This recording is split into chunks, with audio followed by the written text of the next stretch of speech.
Hello প্রিয় বন্ধুরা, দেখো এটা কি? এটা হলো একটি ভাঁড়। আমরা মেয়েরা কম বেশি সকলেই এরকম পয়সা জমাতে থাকি। তো তোমাদের কাছে একটা কথা বলা হলো, প্রশ্ন প্রশ্ন যে এই ভাঁড়টিতে কত টাকা থাকতে পারে। আমিও জানি না, কিন্তু এই যে ভাঁড়টা ভাঙবো, আজকে আমি ভাঁড়টা ভাঙবো। তো আমি বলছি 10, তোমাদের প্রশ্নের উত্তরে আমি থাকলাম যে তোমরা এক একজন বলবে এটাতে ঠিক কত টাকা আছে। আমিও কিন্তু জানি না, আমি 10 বলেছি, তোমাদের অপেক্ষায় থাকলাম, তোমরা বলবে কত টাকা থাকতে পারে। তো আমরা মেয়েরা কম বেশি এরকম ভাঁড়ের টাকা পয়সা জমাই।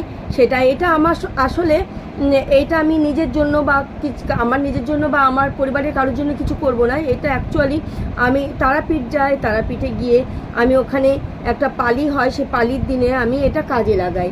ওখানে অনেক গরিব মানুষ সেবা করেন, সেই জায়গাটাতে আমি দিয়ে নিজের হাতে পরিবেশন করে খাওয়াই।